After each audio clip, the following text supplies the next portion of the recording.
प्राचीन काल में मालवा प्रदेश में इंद्रद्युम्न नाम के एक राजा थे, जिनके पिता का नाम भारत और माता की नाम सुमति था। राजा विष्णु जी के परम भक्त थे। एक रात भगवान विष्णु ने उनको सपने में दर्शन दिए और कहा, नीलांचल पर्वत की एक गुफा में मेरी एक मूर्ति है, उसे नीलमाधव कहते हैं। तुम एक मंदिर बनवाकर उसमें मेरी यह मूर्ति स्थापित कर दो। इस सपने के बाद राजा ने तप किया तो हनुमान जी ने प्रकट होकर उन्हें मंदिर के स्थान और उसके स्वरूप के बारे में बताया और कहा कि तुम पहले मंदिर बनाना प्रारंभ करो तो मैं इसमें तुम्हारी सहायता करूंगा। राजा ने ऐसा ही किया। पुरी के समुद्र तट पर भगवान का भव्य मंदिर बनाया, जिसमें उन्हें कई मुश्किलों का सामना करना पड़ा। मंदिर बनने के बाद उसमें मूर्ति स्थापना करने का समय आया तो भगवान श्रीहरि ने राजा को पुनः सपना दिया और संकेत में कहा कि तुम कुछ लोगों को मेरे पवित्र विग्रह को ढूंढने के लिए भेजो। राजा ने विधिवत पूजा करने के बाद श्रेष्ठ मुहूर्त में अपने भाई विद्यापति सहित सभी लोगों को अलग अलग दिशा में श्रीहरि के विग्रह को ढूंढने के लिए भेजा। विद्यापति जिस दिशा में कमल का फूल लेकर चले, उस दिशा में नीलांचल पर्वत के आसपास घने आम्रकानन जंगल और पहाड़ों की श्रृंखलाएं थीं। विद्यापति एक ऐसी जगह गए जहां पर सब्र नाम से आदिवासी जाति के लोग रहते थे। कबीले का मुखिया एक गुप्त स्थान पर जाकर भगवान नीलमाधव की उपासना करता था। जहां पर नीलमाधव का विग्रह रखा हुआ था, वहां वह किसी को भी नहीं आने देता था। कबीले के सरदार की एक सुंदर लड़की ललिता थी, जिसने विद्यापति को जंगली जानवरों से बचाया था जो घायल हो गए थे। वह लड़की ललिता विद्यापति को अपने घर ले आई और कबीले के सरदार, जिसका नाम विश्ववसु था, वह ललिता की पिता थे। ललिता ने पिता को सारा किस्सा बताया कि यह व्यक्ति जंगल में भटक गया है और जानवरों ने इसे घायल कर दिया था, तो मैं इसे यहां ले आई। विश्ववसु ने भी विद्यापति को आश्रय दिया और घायल विद्यापति का उपचार किया। विद्यापति ने दोनों को यह नहीं बताया कि मैं यहां नीलमाधव की विग्रह लेने उद्देश्य से आया हूं, क्योंकि विद्यापति को पता चल गया था कि विश्ववसु और उसकी जाति के लोग ही भगवान नीलमाधव के विग्रह की पूजा करते हैं, और अब मुझे जानना है कि वह विग्रह कहाँ रखा है। बहुत दिन वहां रुककर विद्यापति कबीले के लोगों के बीच घुल मिल गया और एक दिन उसका विवाह कबीले के मुखिया विश्ववसु की लड़की से हो गया। फिर एक दिन विद्यापति ने अपने श्वसुर से नीलमाधव के दर्शन करने की इच्छा व्यक्त की। श्वसुर विश्ववसु ने शर्त रखी कि मैं तुम्हें वहां तक आंखों पर पट्टी बांधकर ले जाऊंगा। विद्यापति ने कहा कि पिताजी, जैसा आप उचित समझे। चतुर विद्यापति ने वहां जाते समय अपनी धोती में एक पोटली में राई के दाने बांध लिए और जब उसकी आंखों पर पट्टी बांधकर उसे ले जाया गया तो रास्ते भर में उसने उन रायों के दानों को रास्ते में बिखेरता गया। अंततः एक पहाड़ी की एक गुफा में जब उसके आंखों की पट्टी खोली गई तो उसके सामने प्रभु श्री नीलमाधव का विग्रह था, जिसमें से तेज प्रकाश निकल रहा था, जिसे देखकर विद्यापति अति प्रसन्न हो गया।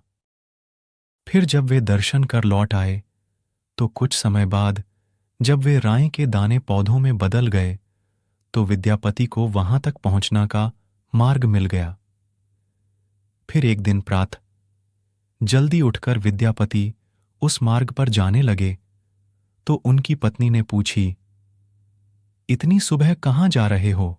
विद्यापति ने कहा कि फूल एकत्रित करने जा रहा हूं ताकि भगवान को अर्पित कर सकूं और तुम्हारे लिए वैणी बना सकूं। यह सुनकर पत्नी प्रसन्न हो गई।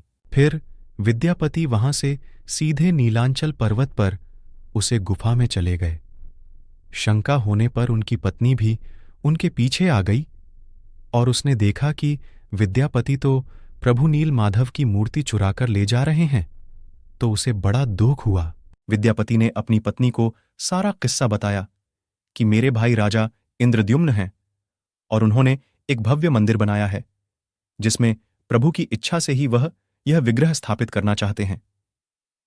विद्यापति की पत्नी ने कहा कि मैं तुम्हें रोकने पर विवश हूं और मेरे पिता यहां आए इससे पहले तुम यहां से चले जाओ। तुमने हमें धोखा दिया है, परंतु तुम मेरे पति हो तो मैं अभी कुछ और कहूं उससे पहले यहां से चले जाओ। विद्यापति निराश होकर वहां से चले जाता है। विश्ववसु अपने आराध्य देव की मूर्ति चोरी होने से बहुत दुखी हुआ। उसने सोचा कि इस चोरी में मेरी बेटी ने भी विद्यापति का साथ दिया है, तो उसे अपनी बेटी को कबीले से निष्कासित कर दिया। उसकी बेटी उस वक्त गर्भवती थी। वह वहां से चली गई और एक गुफा में रहने लगी। उधर विद्यापति विग्रह लेकर अपने भाई राजा इंद्रद्युम्न के पास लौट आया। राजा उसे देखकर प्रसन्न हुए और जब उन्होंने अपने महल में विग्रह को रखा तो उसे देखकर वे और भी प्रसन्न हुए, परंतु श्रीहरि प्रसन्न नहीं थे क्योंकि उनके विग्रह को चुराकर लाया गया था।